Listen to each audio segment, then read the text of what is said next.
الحمد لله وكفى والسلام على عباده الذين اصطفى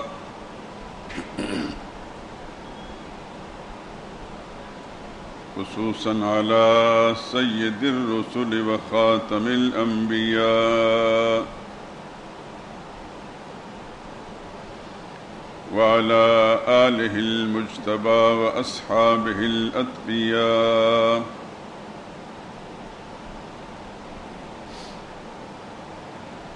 أما بعد فإن خير الحديث كتاب الله وخير الهدي هدي محمد صلى الله عليه وسلم وشر الأمور محدثاتها وكل محدثة بدعة وكل بدعة ضلالة وكل ضلالة في النار. أعوذ بالله من الشيطان الرجيم. بسم الله الرحمن الرحيم.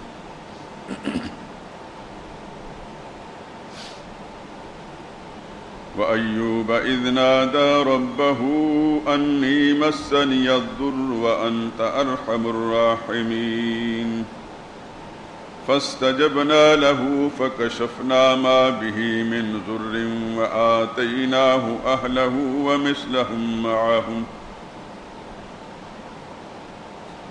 ومثلهم معهم رحمة من عندنا وذكرى للعابدين. وإسماعيل وإدريس وذا الكفل كل من الصابرين وأدخلناهم في رحمتنا إنهم من الصالحين. وذا النون إذ ذهب مغاضبا فظن أن لن نقدر عليه فنادى في الظلمات أن لا إله إلا أنت سبحانك إني كنت من الظالمين. فاستجبنا له ونجيناه من الغم وكذلك ننجي المؤمنين. وزكريا إذ نادى ربه رب لا تذرني فردا وأنت خير الوارثين. فاستجبنا له ووهبنا له يحيى وأصلحنا له زوجه إنهم كانوا يسارعون في الخيرات ويدعوننا رغبا ورهبا وكانوا لنا خاشعين.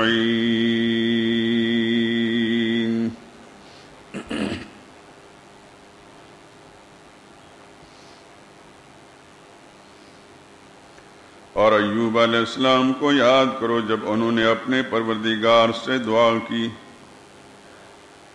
کہ مجھے تکلیف ہو رہی ہے، تو سب سے بڑھ کر رحم والا ہے. تو ہم نے ان کی دعا قبول کر لی اور جو تکلیف ان کو تھی وہ دور بھی کر دی اور ان کو بال بچے بھی عطا کر دیے اور اپنی مہربانی سے اس کے ساتھ اتنے ہی اور بھی بخش دیے. اور عبادت کرنے والوں کے لیے بڑی نصیحت ہے. اور اسماعیل علیہ السلام اور ادریس علیہ السلام اور ذوالکفل کو بھی یاد کرو، یہ سب صبر کرنے والے تھے. ہم نے ان کو اپنی رحمت میں داخل کیا، بلا شبہ وہ نیکوکار تھے. اور مچھلی والے کو یاد کرو جب وہ اپنی قوم سے ناراض ہو کر غصے کی حالت میں چل دیے اور خیال کیا کہ ہم ان پر کوئی داروگیر نہیں کریں گے.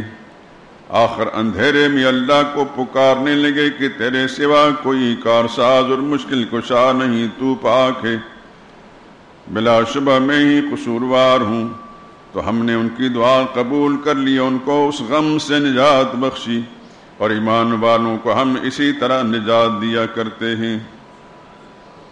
اور زکریا علیہ السلام کو یاد کرو جب انہوں نے اپنے پروردگار کو پکارا کہ میرے رب مجھے اکیلا مت چھوڑ، تو سب سے بہتر وارث ہے. تو ہم نے ان کی پکار سن لی اور ان کو یحییٰ علیہ السلام بخش دیے اور ان کی بیوی کو اولاد کے قابل بنا دیا۔ یہ سب لوگ لپک لپک کر نیکیاں کرتے تھے اور ہمیں امید اور خوف سے پکارا کرتے تھے اور ہمارے آگے ہی عاجزی کیا کرتے تھے۔ سبحان ربک رب العزت عما یصفون وسلام علی المرسلین والحمد للہ رب العالمین۔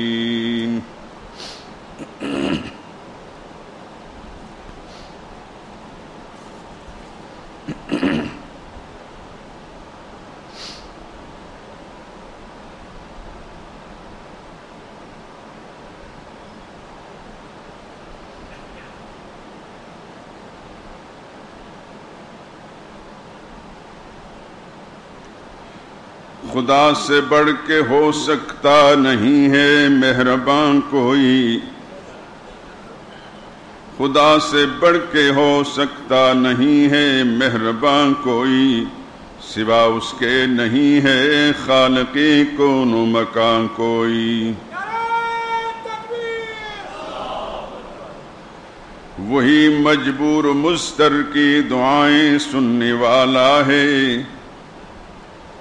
وہی مجبور مضطر کی دعائیں سننے والا ہے، کرے کیوں آستانے غیر پر آہو فغاں کوئی۔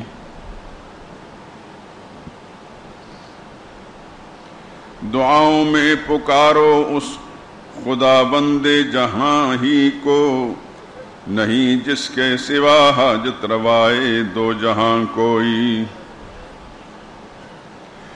وہی ہے حامی و ناصر، وہی ہے حاضر و ناظر، وہی ہے حامی و ناصر، وہی ہے حاضر و ناظر، بجز ذات خدا ہرگز نہیں ہے غیب داں کوئی۔ زمین و آسمان شمس و قمر دن رات شاہد ہیں، نہیں اس کے سوا ارض و سما کا حکمراں کوئی۔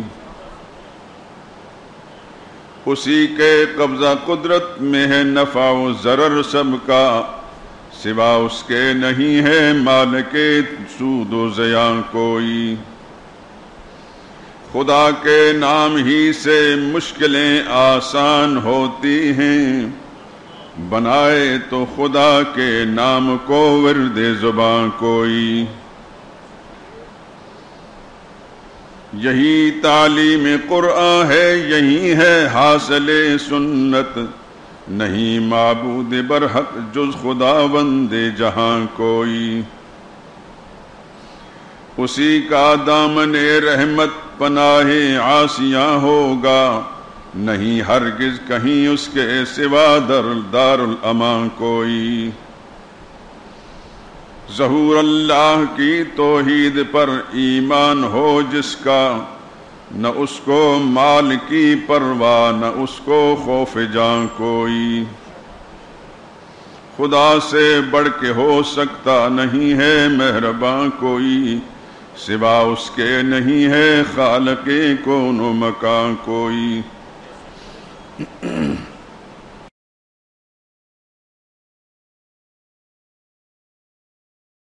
گانے محترم برادران عزیز، 17ویں پارے میں سورہ انبیاء کی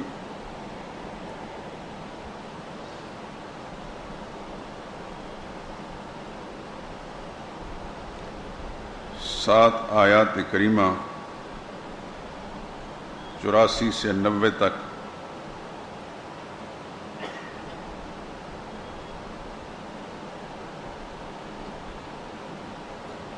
تلاوت کی ہیں اور ترجمہ بھی پیش کیا ہے۔ آپ نے سنا کہ ان آیات کریمہ میں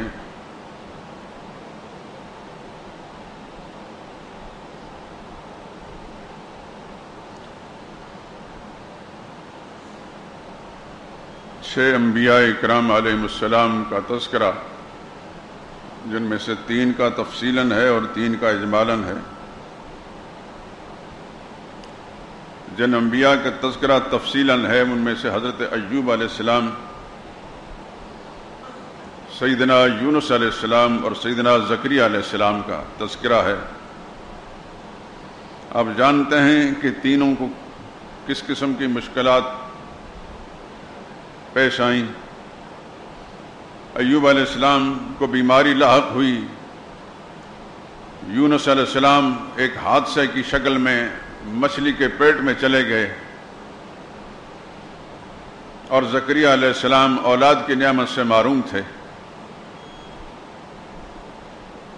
ان تینوں پیغمبروں نے اپنی اپنی مشکلات میں کیا طریقہ اختیار کیا، قرآن اس سلسلے میں ہماری رہنمائی کرتا ہے۔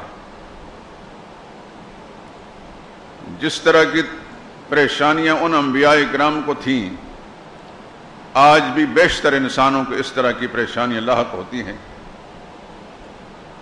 یا تو بیماری کی شکل میں کوئی تکلیف ہوتی ہے، یا کوئی حادثے سے دوچار ہوتا ہے، یا اولاد کے نعمت سے محروم ہوتا ہے۔ نبی نے کیا کام کیا اور آج نبیوں کے نام لیوا کیا کام کرتے ہیں، یہ ایک ایسی صورتحال ہے کہ جس سے کوئی بھی ہوش مند انسان بے خبر نہیں۔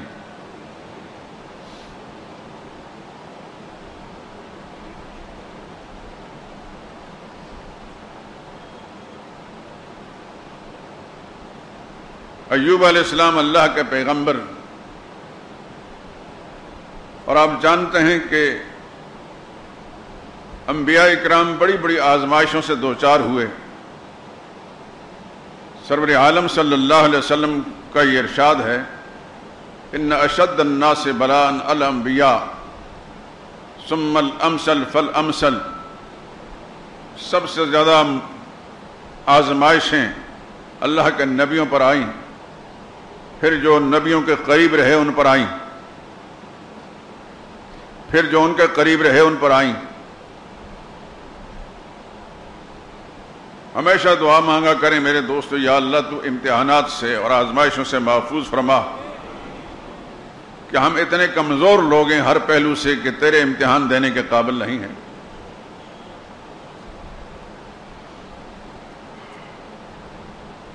قرآن سے معلوم ہوتا ہے کہ انبیاء اکرام ہر امتحان میں پاس ہو گئے، اعلیٰ نمبروں میں پاس ہوئے، اور خالق کائنات نے پھر بڑے بڑے انعامات سے نوازا۔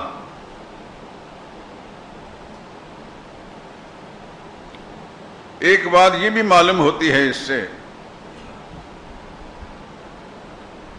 کہ بڑی بڑی شانوں والے پیغمبر، رتبوں والے پیغمبر اللہ کے سامنے مجبور تھے۔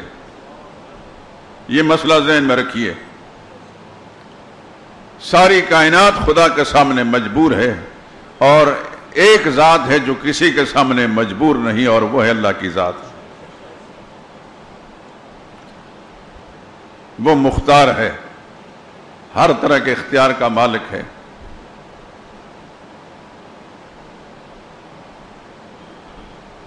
نبیوں کو بڑے بڑے رتبے جو ملے وہ ان کی ذاتی جاگیر نہیں تھی، اللہ کی عنایت تھی۔ اور دنیا میں کسی انسان کو کوئی بھی شان ملتی ہے، کوئی بھی مقام ملتا ہے، یہ اس کی ذاتی جاگیر نہیں ہوتی، اللہ کی عطا ہوتی ہے۔ اللہ جسے چاہتے ہیں دے دیتے ہیں، اور جب چاہتے ہیں تو چھین بھی لیتے ہیں۔ انسانی تاریخ اس پر گواہ ہے۔ انبیاء اکرام علیہ الصلوۃ والسلام کی شان ایسی رہی ہے کہ اللہ نے جس رتبے پر انہیں فائز کیا پھر اس سے معزول نہیں کیا۔ لیکن انبیاء کے علاوہ دنیا میں بے شمار انسان ایسے گزرے ہیں، بڑے بڑے مرتبے پانے کے بعد اس مقام سے گر گئے۔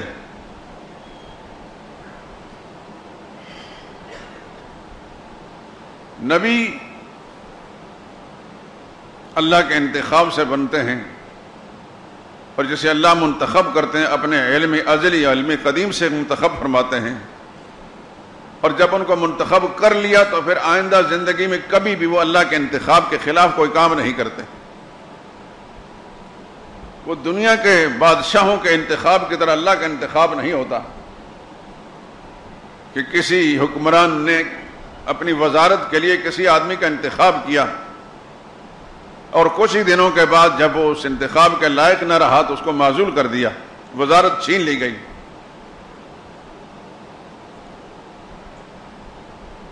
کیونکہ دنیا کے حکمران یہ نہیں جانتے کہ جس کو ہم یہ منصب یہ عہدہ سونپ رہے ہیں آئندہ چل کر اس کے قابل رہے گا بھی کہ نہیں، یا پوری دیانت امانت کے ساتھ اس فرض منصبی کو ادا کر سکے گا یا نہیں. جس امید پر اسے منتخب کیا تھا آئندہ چل کر حالات نے ثابت کیا کہ وہ اس منصب کے قابل نہیں تھے اور بامر مجبوری انہیں پھر معزول کرنا پڑا. رب العالمین کی شان ایسی نہیں ہے. اللہ جسے انتخاب فرماتے ہیں اپنے علم کے ساتھ، علم ازلی کے ساتھ، اور جب انتخاب فرماتے ہیں تو پھر وہ منتخب ہی رہتا ہے، اس کو معزول نہیں کرتے.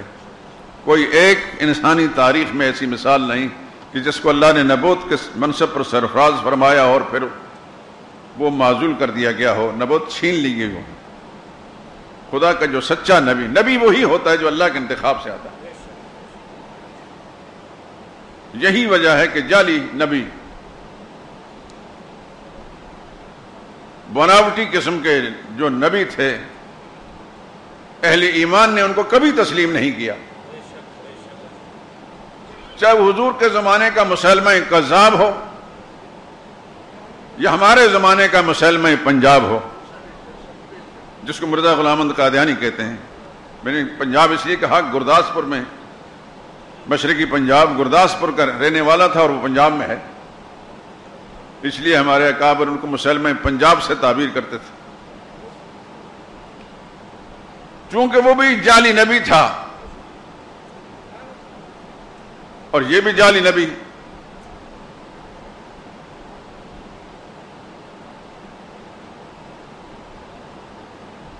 اور جعلی تو جعلی ہی ہوتا ہے، جھوٹ تو جھوٹ ہی ہوتا ہے کہ کسی قسم کے سخن سازیوں سے اس کو سچ ثابت کرنے کی کوشش کی جائے، وہ جھوٹ جھوٹ ہی ہوتا ہے. مسلمہ کذاب کے فتنہ کو فروغ کرنے کے لیے صحابہ نے بڑی قربانیاں دیں.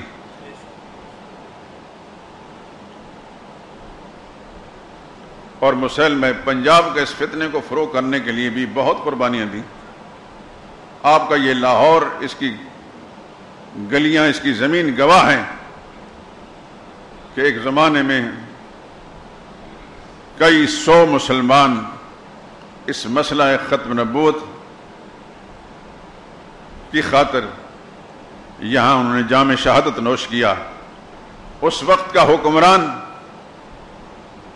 جس نے ان پر ظلم کیا، اس جعلی نبوت کے تحفظ کے لیے، وہ جعلی نبی جس پر خدا کی پھٹکار پڑ رہی ہے اور جس حکمران نے ان جاں فروشوں پر ظلم کیا، اس کا بھی نام و نشان مٹ گیا، کوئی جاننے والا نہیں کہ کون.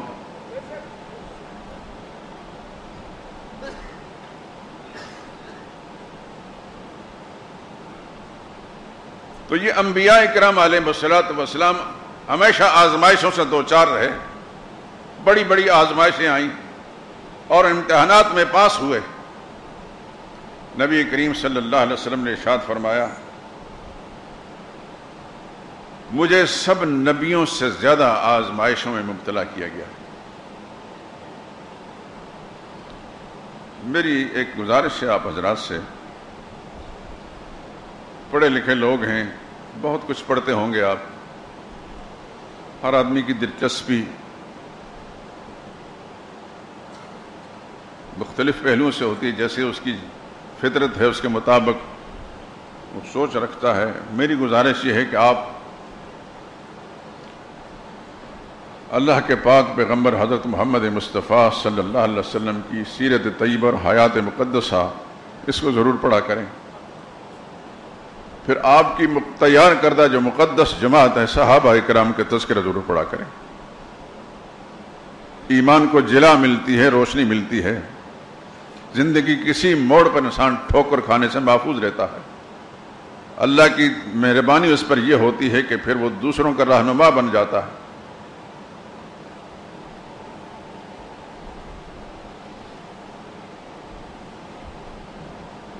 علماء سے پوچھ کر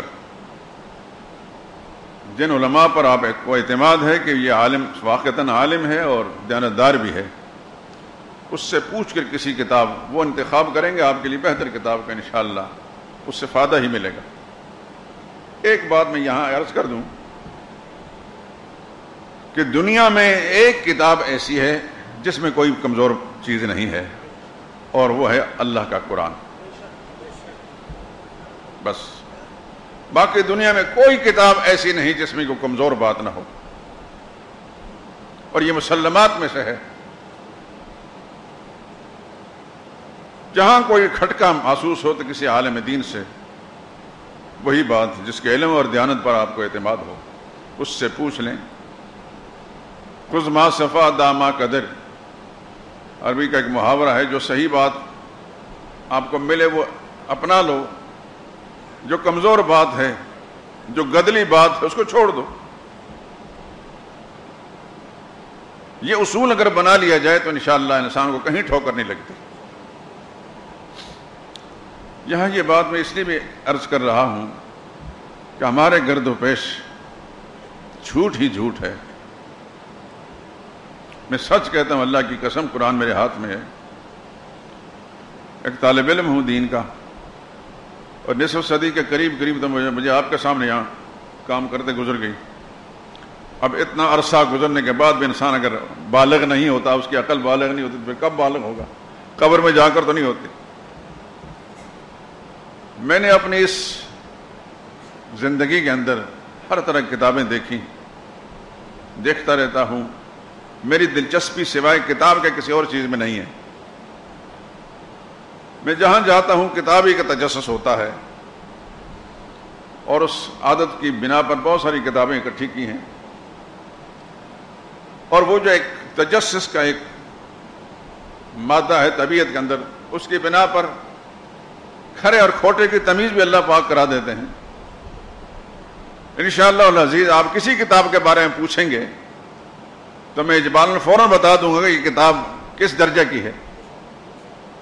الحمدللہ العظیم، اتنا شعور میرے اللہ نے مجھے عطا فرما دیا ہے۔ بڑے بڑے جو مصنفین دنیا میں گزرے ہیں ان کے بارے میں بتا سکتا ہوں۔ میں مقلد ضرور ہوں امام اعظم ابو حنیفہ رحمہ اللہ کا، حنفی ہوں پکا الحمدللہ، لیکن اندھا مقلد نہیں، آنکھیں کھول کر اور دماغ کو کھلا رکھ کر تقلید کرتا ہوں۔ جہاں تحقیق کا دروازہ کھلا ہے وہاں تقلید نہیں کرتا میں۔ بزرگان دین جتنے گزرے ہیں سب کا ادب و احترام میرے دل کے اندر ہے، لیکن میرے لیے کوئی ضروری نہیں کہ ہر ایک کی بات جو میرے سامنے آئے تو میں بلا چونو چرا اس کو تسلیم کر لوں۔ میں حقائق کو کھلی آنکھوں سے دیکھتا ہوں، ان کا ادب و احترام اپنی جگہ۔ اگر کوئی کمزور بات نظر آتی تو صاف انکار کر دیتا ہوں کہ نہیں مانتا میں اس بات کو، لیکن ادب پھر بھی ہے، اس سے کوئی کفر لازم نہیں آتا۔ صرف نبی کی بات کو چھوڑنے سے ایمان باقی نہیں رہتا، باقی کسی کی بات کو چھوڑنے سے ایمان کو کوئی نقصان نہیں ہوتا۔ یہ ذہن آپ بھی اپنا بنا لیں۔ ایک نبی کی ذات ایسی ہے ان کی بات کو نہیں چھوڑا جا سکتا، کیونکہ وہ ایمان کا رشتہ ہے، اور ایمان کا رشتہ قائم نہیں رہتا نبی کی بات کو ٹھکرا کر۔ اور یہ معیار ہے، ایک کسوٹی ہے حق اور باطل کو پرکھنے کے، اللہ کا قرآن اور رسول اللہ صلی اللہ علیہ وسلم کی صحیح سنت۔ آپ کو بھی میں یہ گزارش کر رہا ہوں، ہر بات کو پرکھنے کے لیے، سچائی کو اور جھوٹ کو کا امتیاز کرنے کے لیے اس کسوٹی کو سامنے رکھیں، اللہ کے قرآن پر رکھیں، لیکن اس کے لیے شرط یہ کہ قرآن کھولتے رہیں ہر روز۔ قرآن کو کھولیں گے تو قرآن دل و دماغ کو کھولے گا۔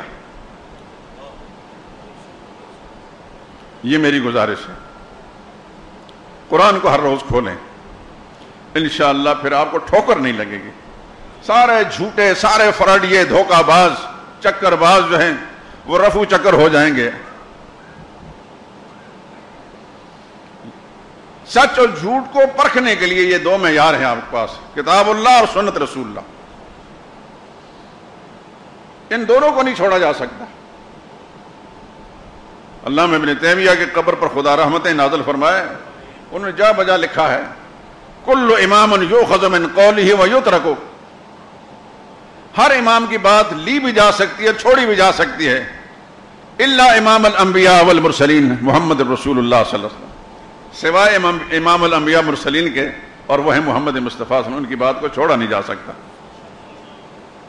یہ سچائی کو پرکھنے کے معیار ہیں میرے دوستو۔ میں نے عرض کیا کہ سب بزرگوں کو مانتے ہیں۔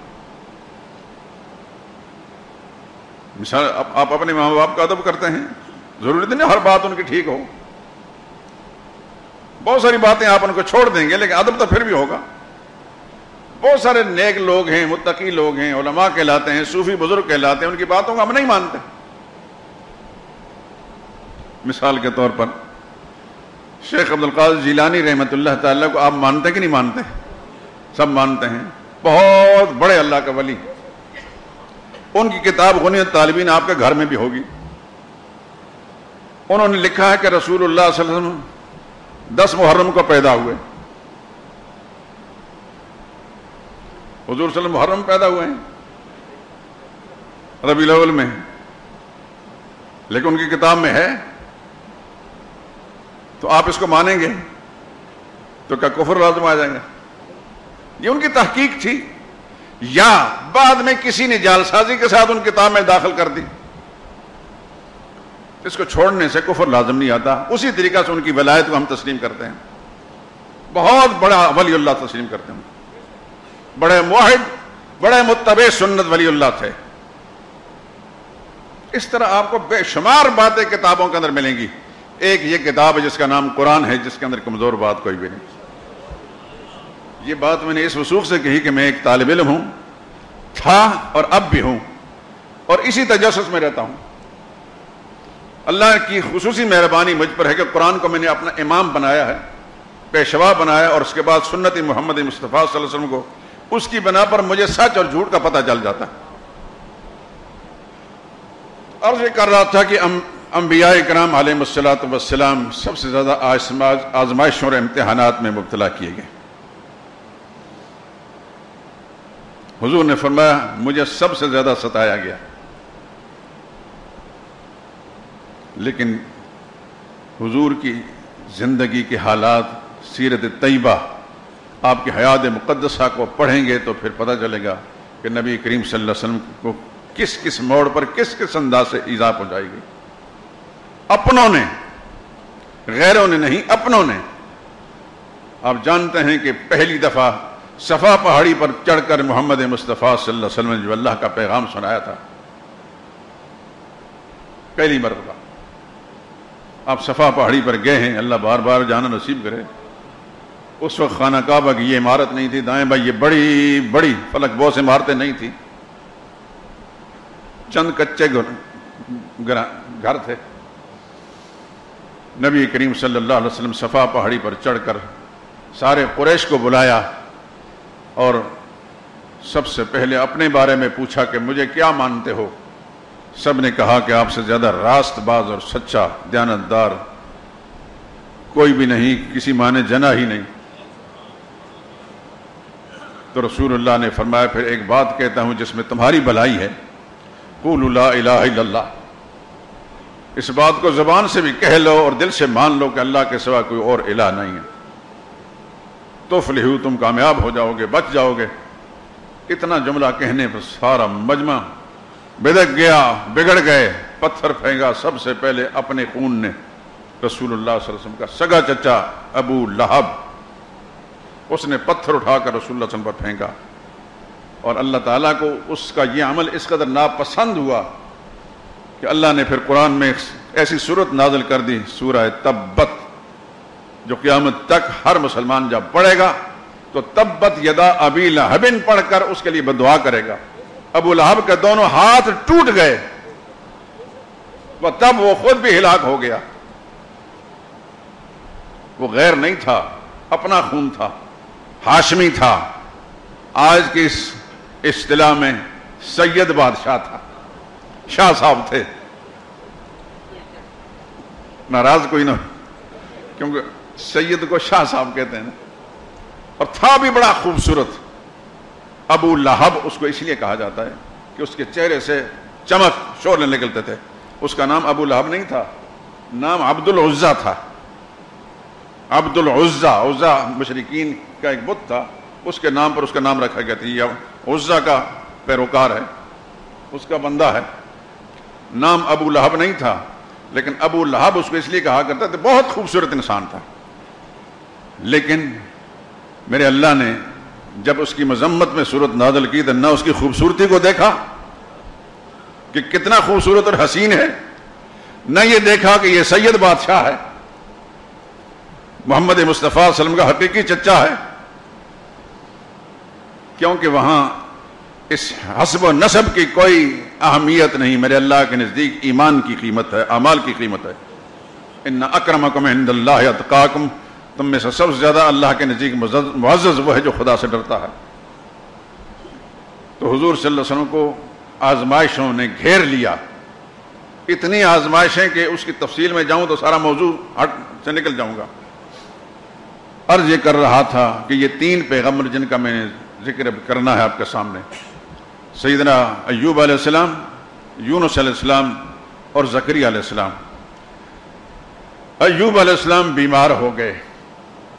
بیماری اللہ کا حق ہے, اللہ نے جسم دیا ہے, صحت دی ہے تو بیمار کر دیتا ہے, اس سے توہین نہیں ہوتی کسی انسان کو, اللہ کے ہاں ناپسندیدہ نہیں.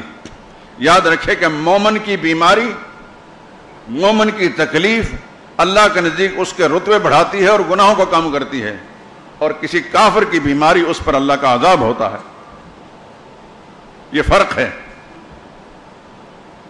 ایک مومن کو اللہ تعالیٰ نے کس قدر نوازا ہے کہ اس کی بیماری بھی اس کے لیے رحمت بنتی ہے. ایوب علیہ السلام بیمار ہوا, لمبی بیماری, تفصیلات میں نہیں جاؤں گا. میں کتنا عرصہ بیمار ہوا قرآن کریم میں اس کا تذکرہ موجود نہیں.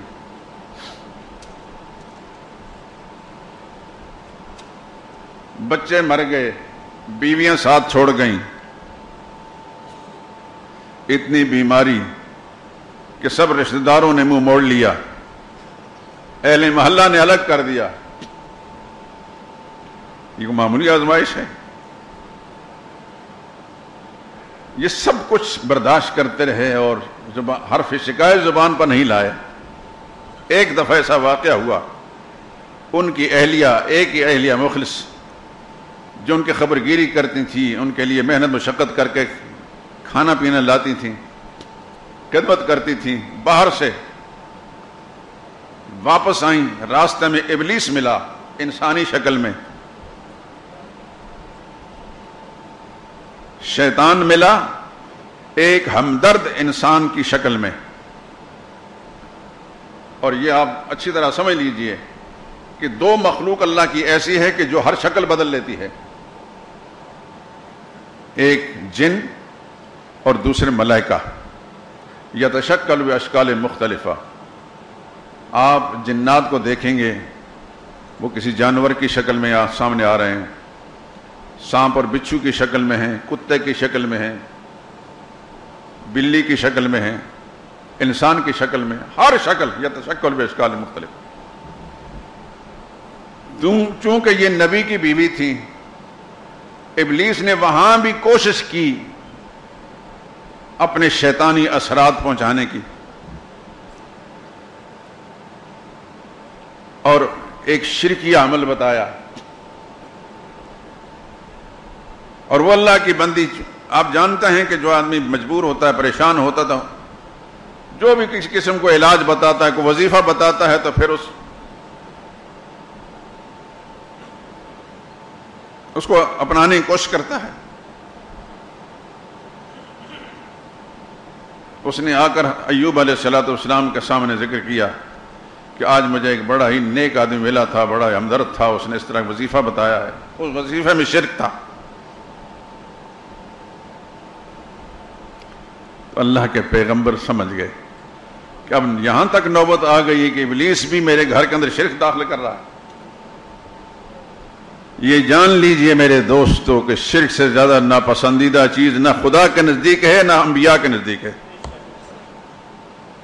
سب سے بڑا گناہ شرک ہے. ان الشرک لظلم عظیم. سب سے بڑا ظلم ہے شرک, جو ہے سب سے بڑا ظلم ہے. اکبر الکبائر الاشراک باللہ، سارے کبیرہ سب بڑے گناہ میں سے سب سے بڑا گناہ اللہ کے ساتھ شرک کرنا ہے۔ 7ویں صدی ہجری میں ایک بہت بڑے عالم گزرے ہیں علامہ شمس الدین ذہبی رحمۃ اللہ تعالی علیہ، انہوں نے کتاب الکبائر، کبیرہ گناہوں کی فہرست پر ایک کتاب لکھی ہے، اس میں سارے فہرست شرک کا ذکر کیا ہے۔ اکبر الکبائر، سارے کبیرہ گناہ میں سے سب سے بڑا گناہ شرک ہے۔ جب شرک داخل کرنے کی کوشش کی ابلیس لعین نے تو پیغمبر پھر بے قرار ہو گئے، اب تک چپ بیٹھے ہیں، اللہ کی قضا پر راضی ہیں۔ ٹھیک ہے، میرے اللہ تعالیٰ نے جسم دیا ہے، آزمائش امتحان ہے، اللہ جب چاہیں گے مجھے صحت بھی دے دیں گے، نہ ہوا تو موت آ جائے گی، اللہ کی مرضی پر ہم راضی ہیں، یہی انبیاء کی شان ہوتی ہے۔ لیکن جب یہ پتا چلا کہ میری اہلیہ کے ذریعے سے شرک میرے گھر میں داخل کیا جا رہا ہے، پھر پیغمبر بے قرار ہو گئے، اور نبیوں کی شان ایسی ہی ہوتی ہے۔ اور یاد رکھیے کہ نبیوں کے پیروکار بھی ایسے ہی ہوتے ہیں، وہ سب کچھ برداشت کر لیتے ہیں لیکن شرک برداشت نہیں کرتے۔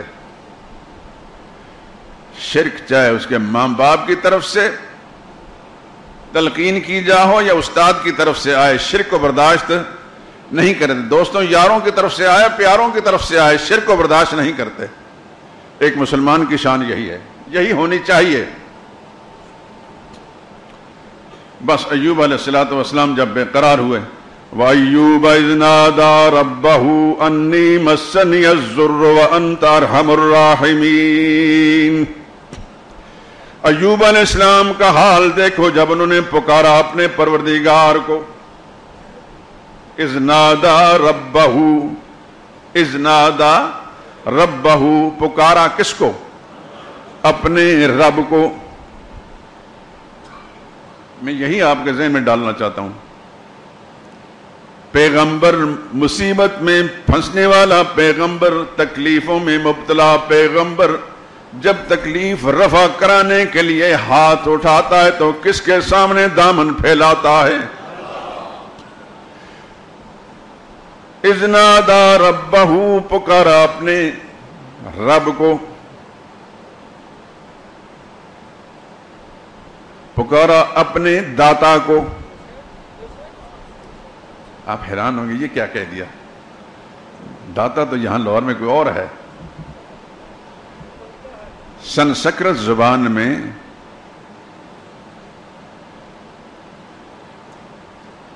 رب کا معنی ہے جگ داتا، رب العالمین کا معنی ہے رب العالمین، جگ داتا۔ العالمین تو ہو گئے جگ، تو رب کا معنی ہوا داتا۔ یاد رکھیے کہ مسلمان کا داتا کون ہے؟ پورے شعور سے بولیے۔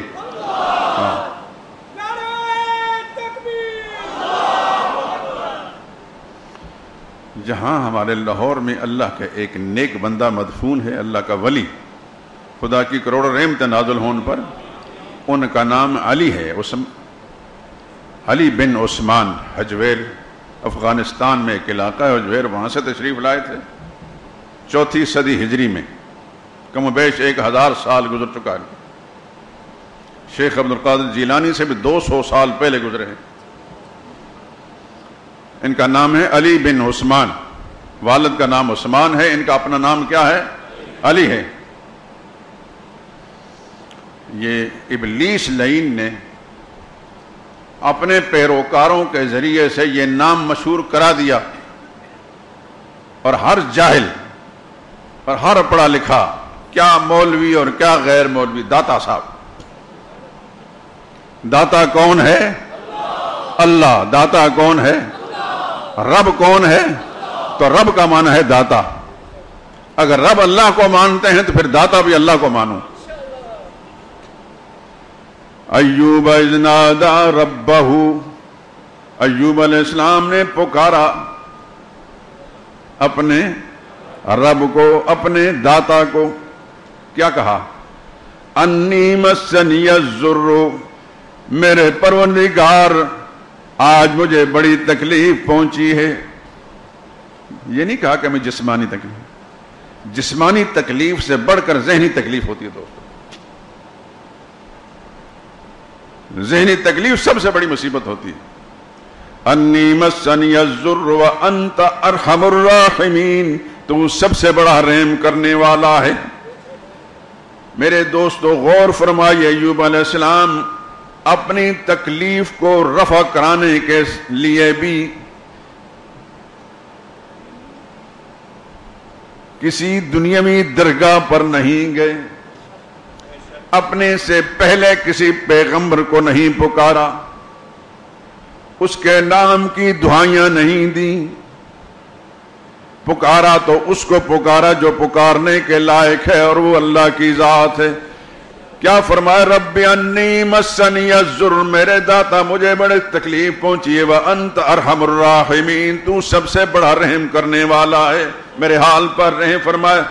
تو جواب کیا؟ فاستجبنا لہ، ہم نے فوراً ان کی دعا قبول کر لی.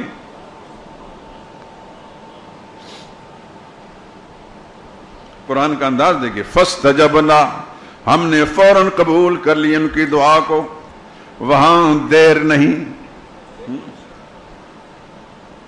کسی امیر کے پاس جائیں آپ نا، دنیوی کسی دولت مند سرمایہ دار کے پاس جائیں اور اپنی کوئی حاجت پیش کریں، کوئی ضروری نہیں کہ فوراً وہ آپ کی حاجت، مطلوبہ حاجت پوری کر دے. مثلا کوئی بے گھر آدمی جا کر کہے کہ سرمایہ دار کو کہ میرے پاس مکان نہیں، میں مکان خریدنا چاہتا ہوں، مجھے اتنے پیسے دے دیں. بتائیے آپ کے پاکستان میں اگر کسی سرمایہ دار کے پاس کوئی غریب آدمی جائے، عیالدار، کہ مجھے گھر چاہیے، مجھے گھر کے لیے پیسے دے دیں، دے دے گا؟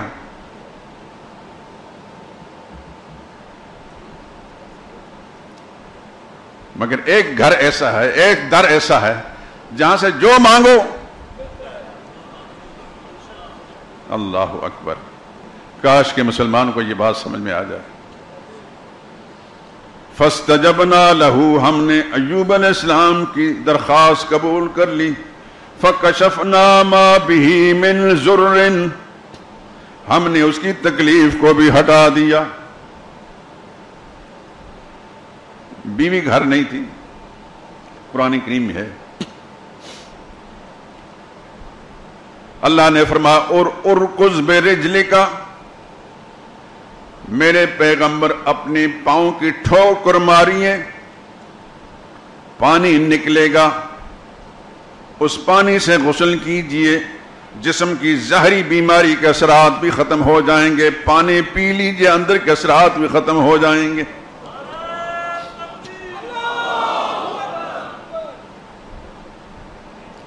اللہ اکبر، اللہ تیری شان پہ قربان ہے.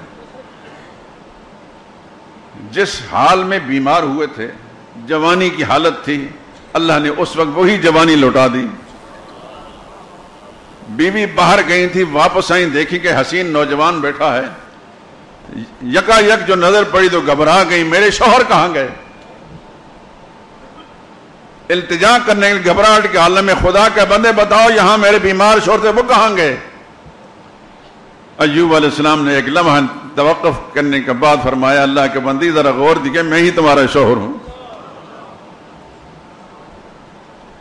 میرے اللہ کے لیے کوئی مشکل ہے؟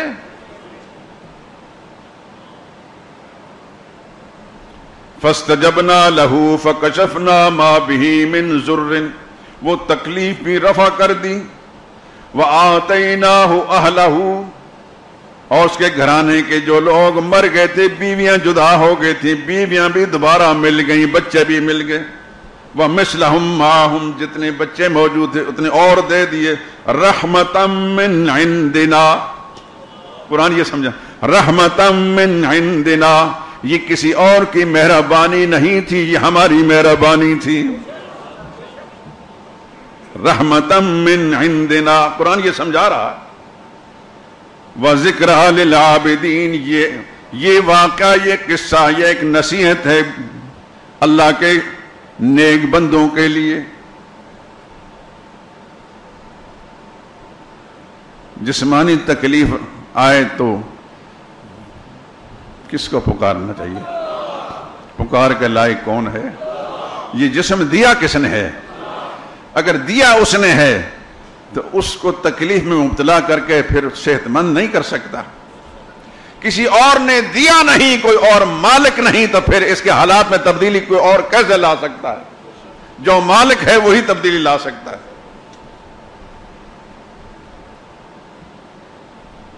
آئیے آگے ایک اور پیغمبر کا حال. وَذَنُّونَ، مچھلی کے پیٹ والا پیغمبر.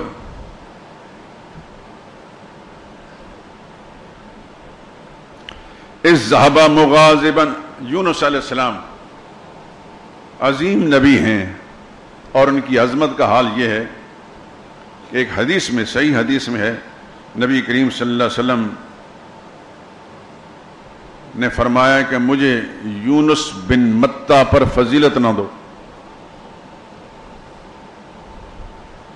یعنی اللہ کے پاک پیغمبر حضرت محمد مصطفیٰ صلی اللہ علیہ وسلم ان کا مقام بیان فرما رہے ہیں کہ بہت عظیم پیغمبر تھے.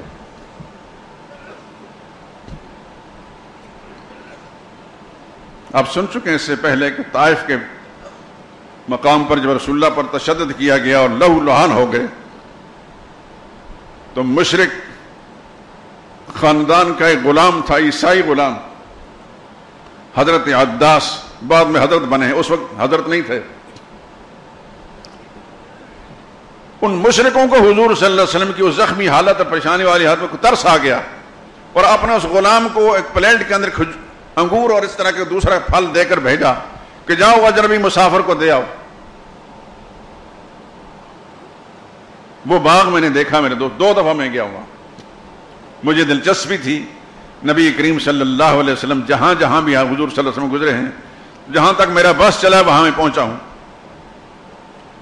وہ باغ آج بھی ہے، اگرچہ اتنا بڑا نہیں، لیکن اس باغ کے کنارے پر ایک مسجد ہے. اتفاق کی بات ہے کہ مسجد کنارے پر سیڑھیاں تھی، اس کی چھت پر چڑھ گئے. وہ سارا منظر ہمارے سامنے آ گیا. پھر اس پتھر پر بھی جا کر بیٹھا جس پتھر پر رسول اللہ صلی اللہ علیہ وسلم نے دعا مانگی تھی. اس کو صخرۃ الدعا کہتے ہیں، دعا والا پتھر. تو عداس آیا حضور صلی اللہ علیہ وسلم کے سامنے پھل لے کر. تو حضور صلی اللہ علیہ وسلم بھوکے پیاسے بھی تھے اور زخمی تھے. رسول اللہ نے ان پھل کو کھانا شروع کیا. بسم اللہ الرحمن الرحیم. وہ عیسائی نینوا کا رہنے والا تھا جہاں کے حضرت یونس علیہ السلام تھے. وہ غور سے دیکھنے لگا، کہنے لگا آپ کون ہیں؟ حضور سے پوچھا آپ کون ہیں؟ حضور نے فرمایا کیوں پوچھتے ہو تم؟ کہنے یہ جو کلام آپ پڑھ رہے ہیں یہ یہاں تو کوئی بھی پڑھنے والا نہیں، یہ تو خدا کا نبی پڑھا کرتے ہیں. حضور نے فرمایا تم کون ہو؟ کہنے لگا میرا نام فلاں ہے اور میں نینوا کا رہنے والا ہوں جہاں حضرت یونس علیہ السلام گزرے ہیں. آپ نے فرمایا یونس علیہ السلام میرے بھائی تھے، خدا کے پیغمبر تھے، اور میں بھی خدا کا نبی ہوں. اتنا جملہ سننے کے بعد اس عیسائی نے اپنا سر نیچے کیا، رسول اللہ صلی اللہ علیہ وسلم کے قدموں پر بوسہ دیا.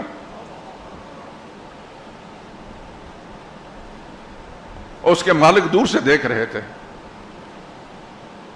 واپس جب گیا تو میں نے کہا یہ کیا کر رہے تھے تم؟ جھک جھک کر کیا کر رہے تھے؟ اس نے کہا میرے آقا یہ خدا کے نبی ہیں، مجھے پتا ہے خدا کے نبیوں کی شان کیسی ہوتی ہے. میں اس خطہ کے رہنے والا ہوں جہاں خدا کے نبی گزرے ہیں، اور مجھے یقین ہے ایسا وقت آنے والا ہے کہ یہاں جہاں آپ بیٹھے اور میں بیٹھا ہوں یہاں ان کا اختیار اور اقتدار ہوگا. وہ مذاق میں اڑانے کہنے لگا تیرا دماغ خراب ہو گیا، ایسا لگتا اس کا جادو تم پر چڑھ گیا. انہوں نے کہا جادو نہیں پڑا، میں صاف کہتا ہوں آپ میرے آقا ہیں، میں آپ کا غلام ہوں، مجھے آپ سے محبت ہے، لیکن اس شخص کے ساتھ اگر مقابلہ کریں گے تو آپ اس کا کچھ نہیں بگاڑ سکیں گے، تباہ برباد آپ خود ہو جائیں گے.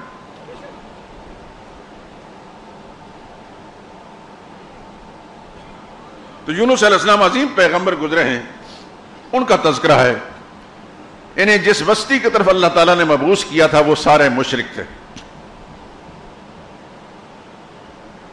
مسجد شہداء میں اتنی دفعہ یہ شرک اور توحید کا تذکرہ ہوا ہے، میرا اللہ کل قیامت دن اس کے ایک ایک پتھر سے پوچھیں گے، انشاءاللہ یہ پتھر گواہی دیں گے.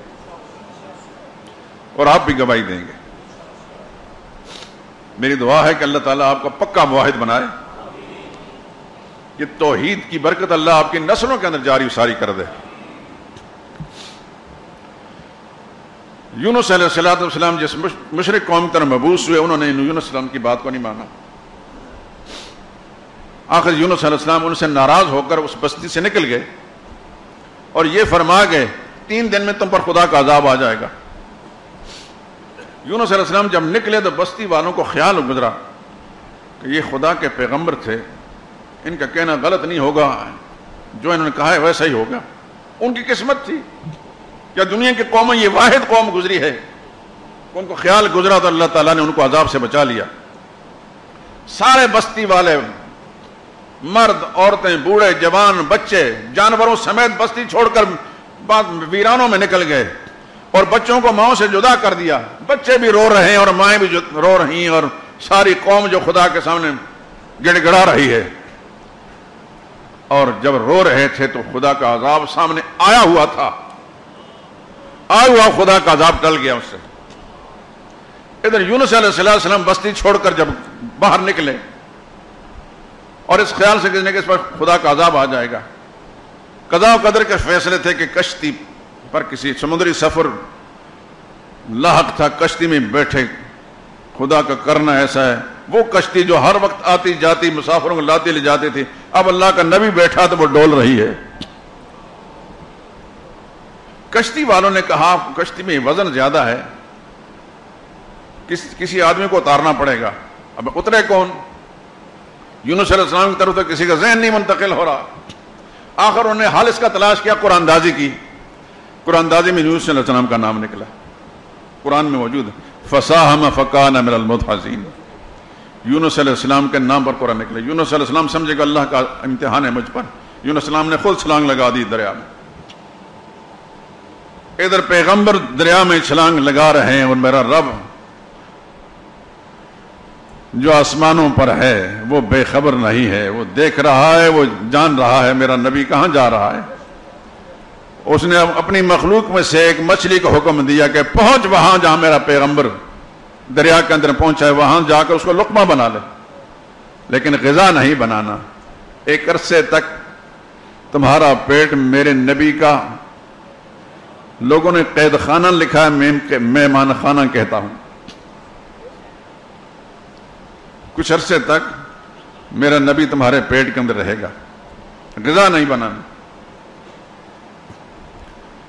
نبی کہاں پہنچے؟ مچھلی کے پیٹ میں۔ روشنی ہوتی ہے وہاں، سمندر کے اندر روشنی ہوتی ہے، وہاں اندھیرا، مچھلی کے پیٹ کا اندھیرا، رات کا اندھیرا، پتہ نہیں کتنے اندھیرے تھے۔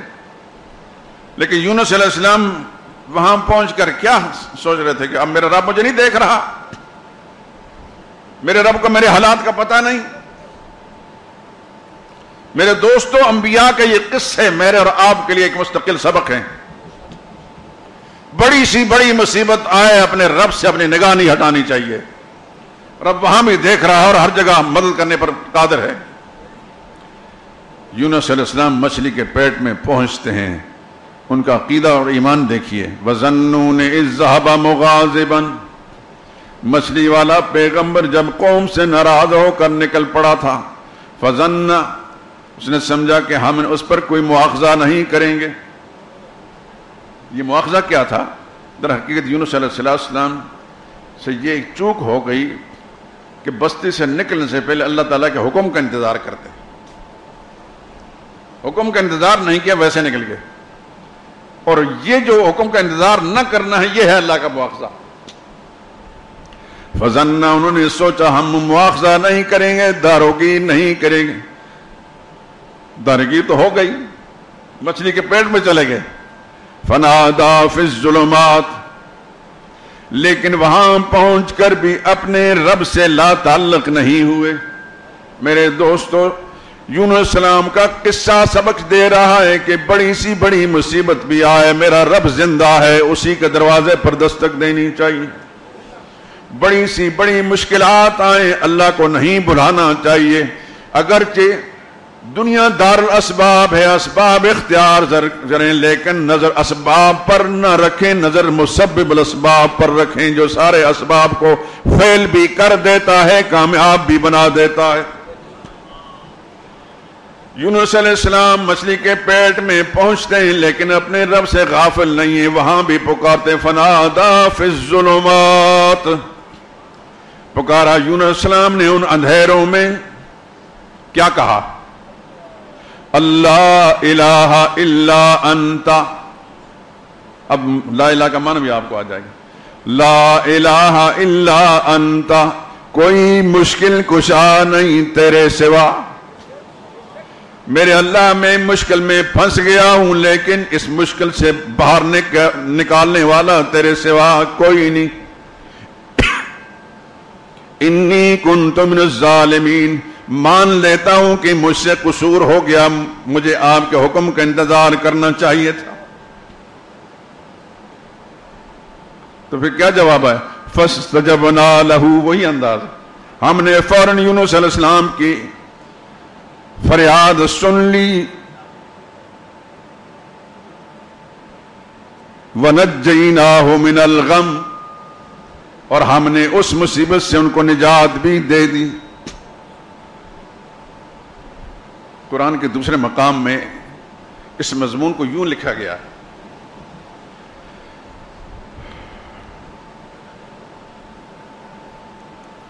اِذْ أَبَقَ إِلَى الْفُلْكِ الْمَشْحُونِ، میرا نبی ایک بھری ہوئی کشتی کے اندر بھاگ کر سوار ہو گیا، فَسَاهَمَ، قرآن اندازی کی گئی، فَكَانَ مِنَ الْمُدْحَضِينَ، قرآن انہی کے نام پر نکلا۔ جو چیز سمجھانا چاہتا ہوں وہ اب آیتیں آ رہی ہیں، فَلَوْلَا أَنَّهُ كَانَ مِنَ الْمُسَبِّحِينَ، اگر میرا پیغمبر مچھلی کے پیٹ میں پہنچ کر میری تسبیحیں نہ پڑھتا، تسبیح پڑھی تھی نا، لا الہ الا انت سبحانک، پتہ ہے سبحانک کا کیا معنی ہے؟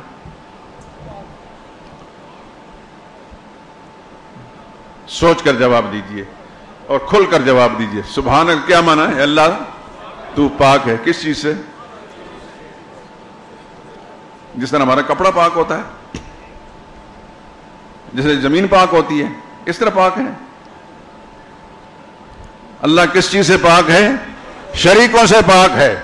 اللہ شریکوں سے پاک، اللہ کا کوئی شریک نہیں۔ لفظ سبحان جہاں بھی آیا قرآن میں، حدیث میں، اس کا یہی معنی ہے،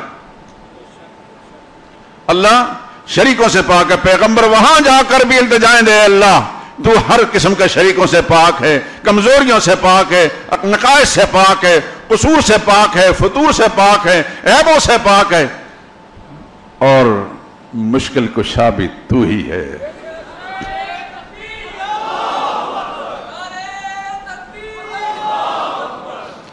اور اپنی اس قصور کا بھی طرح انی کنت من الظالمین، مجھے حکم کا انتظار کرنا چاہیے تھا جو نہیں ہو سکا۔ میں مانتا ہوں مجھ سے قصور ہوا، لیکن اللہ تعالیٰ نے فوراً فاستجبنا لہ، ہم نے فوراً ان کی فریاد سن لی، قبول کر لی، مان لی۔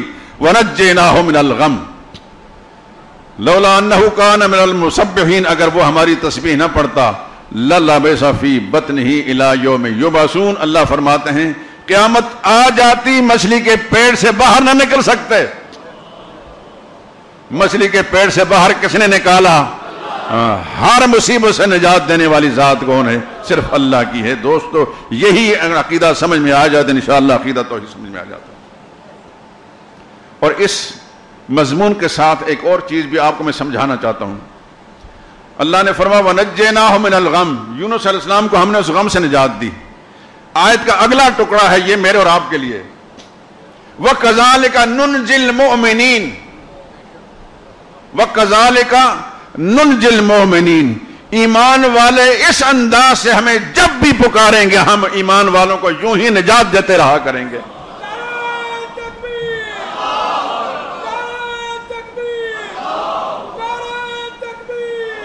جزاکم اللہ۔ یہی وجہ ہے کہ اس آیہ کریمہ کو اہل ایمان نے ہر زمانے میں مصائب کے حل کے لیے انتخاب کیا ہے، اور تجربے میں یہ آیا ہے کہ اگر اس کو 1.25 لاکھ مرتبہ پڑھا جائے تو اللہ بڑی سے بڑی مصیبت سے نجات دیتے ہیں۔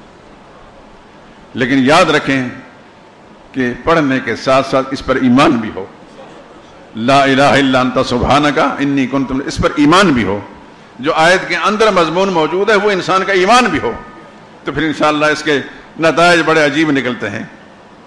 اللہ مجھے بھی اور آپ کو بھی اور ہر مسلمان کو اس آیت پر سچا ایمان نصیب کرے۔ میرے دوستو، وقت ختم ہو گیا ہے۔